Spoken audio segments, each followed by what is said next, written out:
Well, spring is a time of rebirth and new beginnings, and for one family, this season is a bittersweet new journey of discovery. Last week, we told you about 27-year-old homeless man Brandon Walsh, discovered by an APD officer in an Albuquerque vacant lot. He was badly sunburned, hungry, and alone. Officer Jim Edison found Brandon's family thousands of miles away in Ohio. They had been searching for him for a long time. Tonight, we can report good news. Brandon has been reunited with his family, but Caleb James learned they now face a new struggle. Caleb.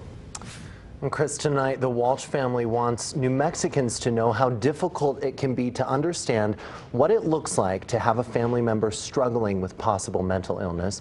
But they also want folks in the same situation to know there is hope. This is a moment Jim Walsh waited for a long time. When it's your child, you weren't prepared for it. What's going on, buddy? Rewind to last weekend. APD officer Jim Edison found 27-year-old Brandon Walsh homeless, disoriented, and emotional in Albuquerque. Edison gave him food and water, and then Brandon asked a question. Can you help me get home? Officer Edison took Brandon to homeless shelter Joy Junction, called his parents in Ohio. They raced to Albuquerque, but after some miscommunication, Brandon left the shelter. Dad Jim missed him, went back to Ohio without his son. That's when our story ran. It's your brother and it's your dad.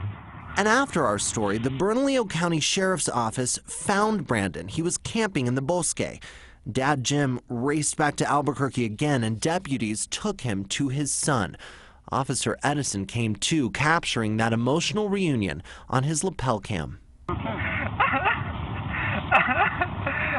I think he's just gotten to that point of desperation. Walsh talked to me about an hour before he was reunited with his son in the Bosque. It was a candid discussion about the prodigal son who'd always struggled, but never seemed like he was in real trouble. He was, changing a little bit different over the years and was having trouble making friends and such. Brandon saw a counselor. Things improved a bit, but one day he just left home. His parents have been looking ever since, until this tearful reunion. I think he's just at the end of his road, and just doesn't know what to do at this point. Walsh knows other parents are in his shoes, discovering little problems may be part of something bigger, struggling to understand how quickly a child can change. He says, above all, be there. In a lot of cases, there's nobody there for these people that want him anymore. Jim says he never gave up, and now Brandon can get the help he needs.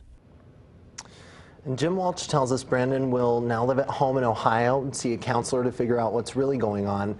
He says it's important to realize that working with police on a case like this can help make all the difference. Many times cops are limited in what they can and cannot do to help an adult who's not doing anything wrong.